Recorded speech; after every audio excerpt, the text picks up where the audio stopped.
avez un programme de stage et de formation. Oui. Comment ça se passe? Quel type de stage vous proposez? Il y a une vision derrière? En fait, c'est un programme, le premier programme que j'ai démarré en 86, on peut dire, à son prolongement aujourd'hui, et peu à peu, il y a une équipe qui s'est mise en place, et on est très ouvert sur tout ce qui va permettre un travail sur soi. C'est pas toujours la technique qui est le plus important, on en a déjà parlé ensemble, c'est pas la technique qui est le plus essentiel, l'essentiel c'est ce qu'on va pouvoir partager, mettre en place dans nos relations sur place. Donc il y a on va dire le caractère ou la manière d'être en relation des intervenants qui va être essentiel. Ensuite il y a une technique qui effectivement est un outil ou un argument pour être, qui va permettre de faire un travail sur soi. Et il y a tout le temps hors stage, qui est le temps commun ici.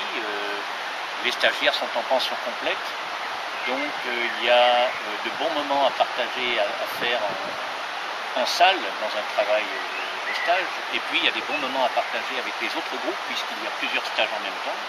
D'autres moments, et ces moments-là sont très forts aussi, puisqu'ils permettent à la limite de se mettre en pratique, de se vivre autrement ou d'essayer d'être avec d'autres personnes dans un esprit de tolérance puisque chacun vient avec ses passions.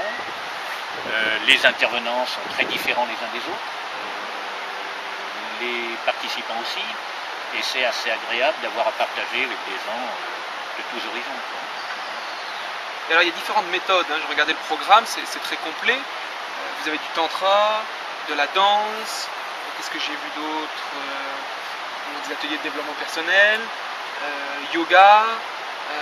Comment est-ce que les gens, des fois, ont besoin de conseils quand ils viennent ici? Comment ils choisissent un stage?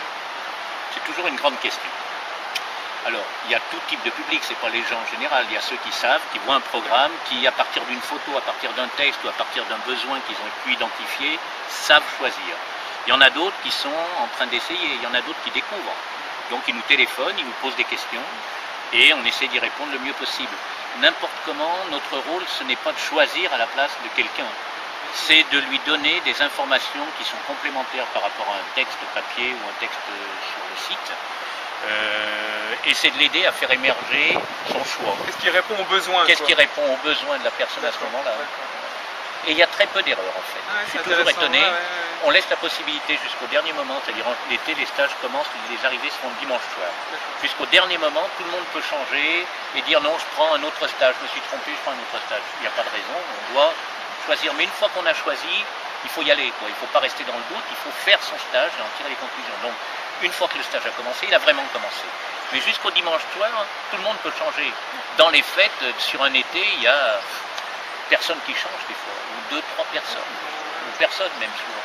Donc vraiment le choix il se fait avant, parfois en toute connaissance de cause, s'ils connaissent déjà l'intervenant au départ, mais sans connaître, le choix il se fait bien et c'est un bon choix. J'ai rarement quelqu'un qui vient me voir et me dit je me suis complètement trompé, j'aurais dû faire un autre stage. C'est presque.